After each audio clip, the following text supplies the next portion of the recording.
There was nothing of interest.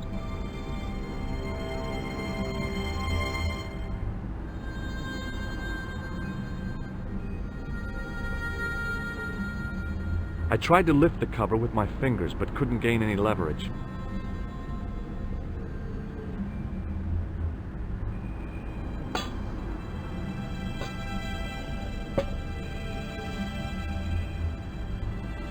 I lifted the cover to reveal what smelt like the entrance to a sewer.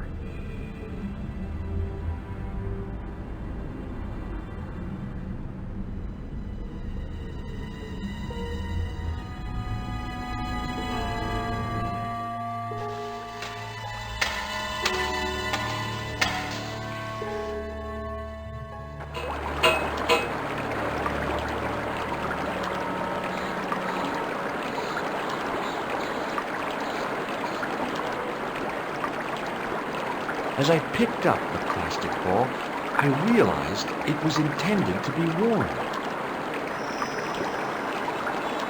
It was the clown's red nose.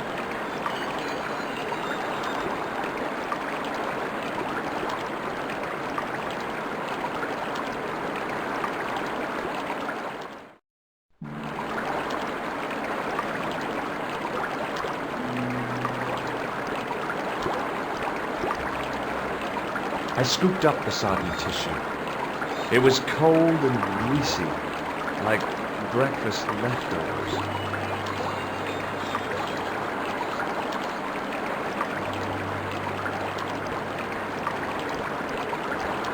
I took hold of the scrap of material and unsnagged it from the spike. The nose was hollow. Printed on the inside were the words, La Risée du Monde, Paris. It was the scrap of material I'd found in the sewer. It was the soggy tissue I'd found in the sewers.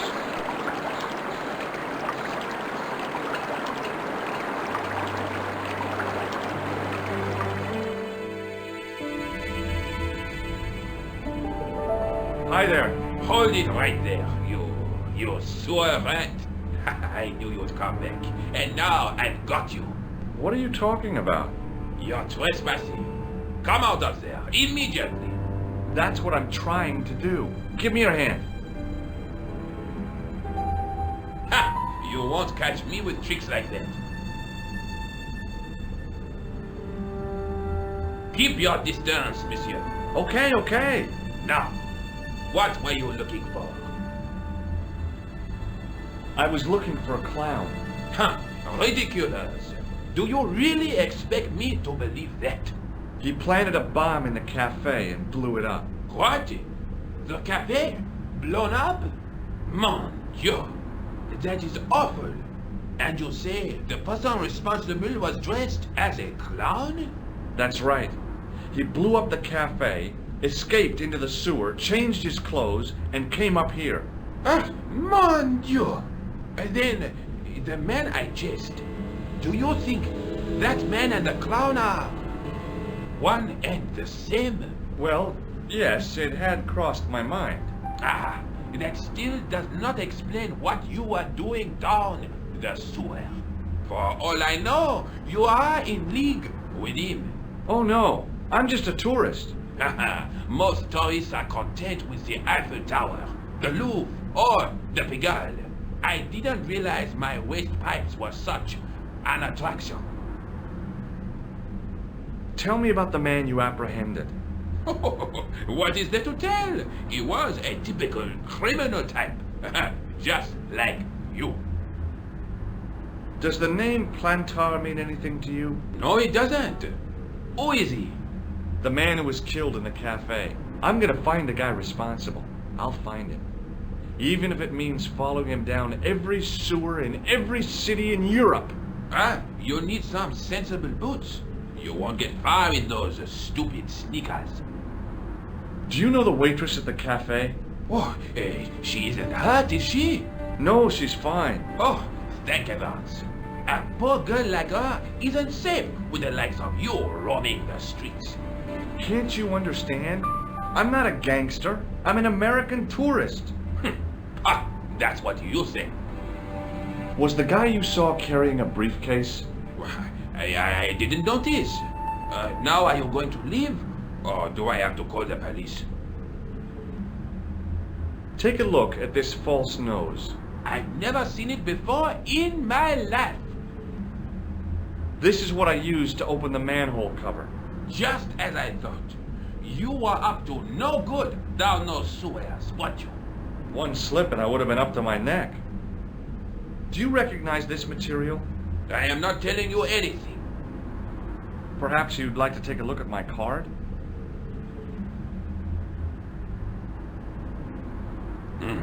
What is this? Inspector Augustin Rousseau? What does that say? Hominoid Division? A homicide. I think the ink's smudged. Then you are not a tourist. Okay, I'm not. I lied to you. And I'm sorry. Don't apologize, monsieur. You know, I had a feeling there was something different about you. It is your posture, your poise. Oh, yes. There is no mistaking the bearing of a disciplined man. And I should know. I was in the army, you know. When I was your age, I was fighting for my life in the African desert. How can I help you, Inspector? Let's start over from the beginning and tell it just like it was. Tell me about the man you apprehended. He was a mean one, monsieur. He grabbed me in an armlock, his face suddenly next to mine. His grip was like iron, but he did not know what he was up against. Oh no, he made a big mistake when he took on one of the desert hyenas. Yes, I get the picture. Does the name Plantar mean anything to you? No, it doesn't. Do you know the waitress at the cafe? So you don't want to hear about my experiences in the desert? I fought to make this country what it is today. I'm sure you did, but I'm a little short of time. Do you know the waitress at the cafe? You can't suspect her, surely. Just answer the question, please. Yes, I know her. Quite well, you could say. She came to work at the cafe 7 months ago. I look forward all week to the relief she gives me when she visits. Really? So you'd miss her if she wasn't there? Oh, mais oui. Who else would I find to cut my toenails? Was the guy you saw carrying a briefcase? Why, yes, he was. Clutched in his arms like a baby. That belonged to his victim. Oh, what do you think was in it? Drugs? Stolen jewels? I don't know, but the killer thought it was worth a man's life. Nothing is worth that, monsieur. Take a look at this false nose. Aha, that looks like a clown's nose to me. Precisely. He must have dropped it in his panic. Unless he wanted you to find it. Why would he want to do that? To put you off the scent. Did I show you my tool? Oui, monsieur. Just like mine. Except that it is much smaller. Does this piece of material mean anything to you?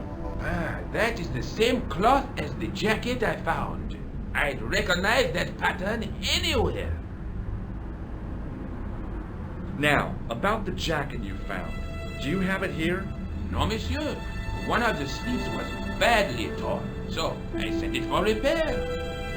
Pity, because otherwise it was a fine piece of quality tailoring. It had the tailor's name inside on the label. Where did you send the jacket? I gave it to an itinerant Romani seamstress. Just my luck. Was there anything in the jacket pockets? Not a sou. You know what I think? Do tell me. He changed out of the clown suit and cunningly disguised himself as an ordinary person. Looks like I'm up against a mastermind. What was the name on the label? Ah, it was a foreign name. Todryk, I think. Did you get the address? There wasn't one, monsieur. Only a telephone number. Well, I don't expect you to remember a phone number you've only seen once. 74 98 08 59. You're kidding. That's his phone number? Yes, that's it. A little trick with numbers that I learned in the desert. I was taught the technique by a Todryk shaman. That's incredible. It comes in handy at the supermarket checkout. Do I get a reward? Honesty, monsieur, is its own reward. Then I'm glad I do not rely on honesty to pay the bills. What does this tissue mean to you? Nothing, monsieur. It's disgusting. What on earth possessed you to show it to me? Someone had emptied their nostrils into it. I have to be going. Thanks to your help, the citizens of Paris can sleep a little easier tonight. Vraiment? I was only doing my duty, monsieur. Good luck, Inspector. I hope you catch that killer soon. I'll let you out.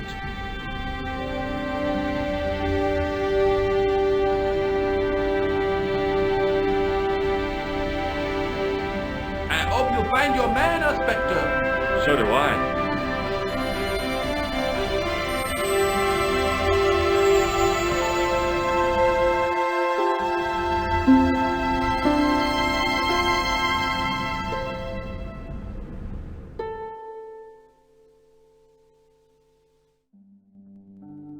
Hello? Who is this? Hi, my name's George Stobbart. You don't know me. Correct, Mr. Stobbart. I don't. What can I do for you? Well, I'm trying to trace one of your customers. Could I maybe come over and talk to you? No, that's not possible. Oh, okay. Forget it. Listen, all I want is a name. What are you talking about? Who are you working for? I guess you might say I'm acting in the interests of truth and justice. Ah, thank God. I thought you were the police. There are innocent lives at stake, Mr. Todryk. Lives that you could save. You're collecting for charity, yes? No, I'm not. All I want from you is information. Go on. I'm listening. Do you know a guy called Plantar? No, I never heard of him. Shall I tell you what happened to Plantar? How he was killed in cold blood? I told you, I never heard of Plantar. I expect Plantar's a family man, don't you? In their little apartment, Madame Plantar is cooking the supper, listening for the familiar sound of her husband's key in the door. Junior is waiting for his daddy to come home from work. He can't wait to show him the merit marks he earned in school today. Only tonight, Monsieur Plantar won't be coming home. You forgot the puppy. Huh? The faithful puppy dog, waiting for the sound of his master's voice. Well, maybe they don't have a dog. What do you think? I don't know, Plantar. I never heard of Plantar. None of this has anything to do with me. What do you know about the clown who bombed the Café de la Chandelle Verte? I don't have no idea what you're talking about. You're cool, Todryk. But I think you know more than you're saying. I don't know who you be, but sure I am you don't know what you're talking about. I don't know if you're saying that to make me think you don't know what I mean, but, this is ridiculous. Quit playing games with me, Todryk. I tell you, I know nothing about no clown. Did you know that one of your customers was a part-time clown? If a guy feels happy with a funny nose and custard down his pants, what's the problem? Thanks for nothing, Todryk.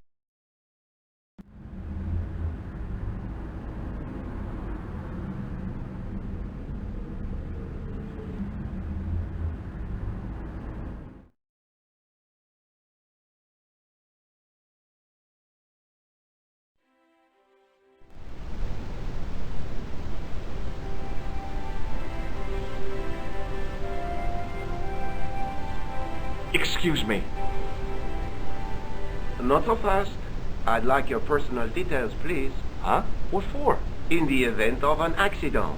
It would help us to know where to send the body. Look, is this really necessary? I came in here to talk to Rosso. Why did you not say?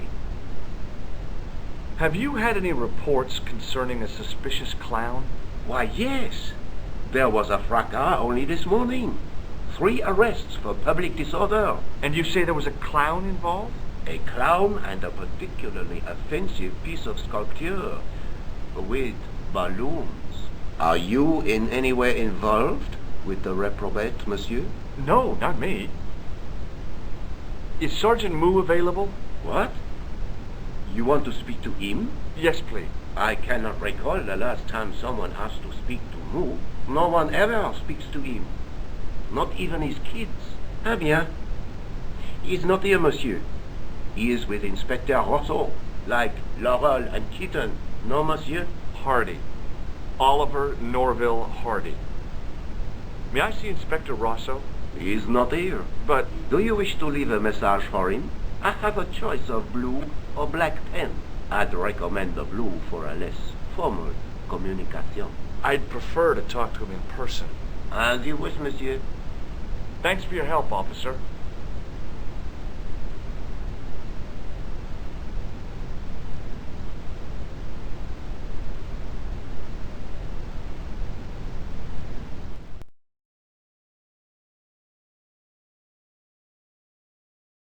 Bonjour, Kula. It's me again, George Stobbart. Hi, George. Any news? You bet. I met a witness who spoke to the clown. And I know where the killer gets his suits. No kidding. Hey, I'm impressed. You are? Well, it wasn't easy. Look, why don't you come here to my apartment? Fine. Where do you live? 361 Rue Jarry. Okay, I'll come right over.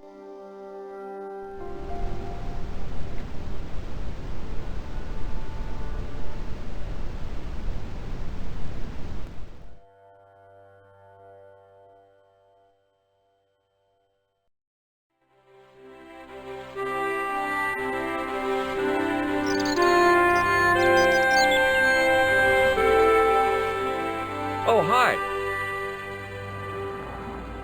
Bonjour, monsieur. Would you like me to foretell your future? No thanks. I'm very good, and it only takes a minute. Thanks all the same, but I'm not superstitious. Besides, if it only takes a minute, that's not much of a future to look forward to. Are the flowers for sale? Oui, monsieur. Okay. I'll take a bunch of those white ones. I wouldn't do that if I was you. No? They are lilies, monsieur. Some people associate them with death. Yikes. Well, thanks for telling me. What other flowers do you have? Dahlias? What do they signify? Insecurity. I don't want to give her the wrong idea about me. What about the tall yellow ones? Those are iris, the flame of passion. And the little yellow ones? Sensuality. Well, they're no use to me. I want to make an impression, not jump down her throat. Do you know a young woman called Nicole Collard? Yes, I do. She lives upstairs from me, in the apartment block across the street. The door isn't locked, but you'll need to give it a gentle nudge. It sticks, you see, because of the damp. The landlord said he'd fixed it before winter sets in. He's been saying that for 3 years. How long has Mademoiselle Collard lived here? A few months. She's in for a shock when the cold weather comes. Drafty windows, insufficient heating, it's a struggle to keep warm. The only reason I stay is because the rent is cheap. You're a young lady. She deserves better. I thought Mademoiselle Collard was a successful photographer. Not as successful as she makes out for all her fine clothes. Oh, I've heard her crying herself to sleep at night. That's awful. Now don't you let on that I've told you. She's proud, that one. Too proud, if you ask me. I've changed my mind. Will you tell my fortune? You're going on a long journey. My, oh my. What a surprise. Can you tell me anything I don't already know? 10 francs, please, my dear. 10 francs? That's a rip-off. Please yourself. How does this fortune-telling routine work? If I knew that, I wouldn't be selling flowers for a living. Haven't you ever wondered why you were blessed with the gift? Well, it's a bit like satellite television, I suppose. Some of us are born with a built-in receiver dish. I just happen to be one of the lucky ones. Do you recognize this nose? No, monsieur. What do you make of this tool? Is it something a dentist would use? No, it's for raising manhole covers. Formidable. What can you tell me about this material? It's a very expensive piece of cloth, monsieur. What can you tell me about this tissue? Nothing. Can you really foretell the future? Only time will tell, monsieur. The strange thing is, I can't seem to see myself in the future. Other people, I have no problem. But when I try to see what might happen to me, nothing. That must be scary. Maybe. I figure it's a kind of natural safety mechanism. Either that, or I don't have a future. See you later. That's right, monsieur. You will.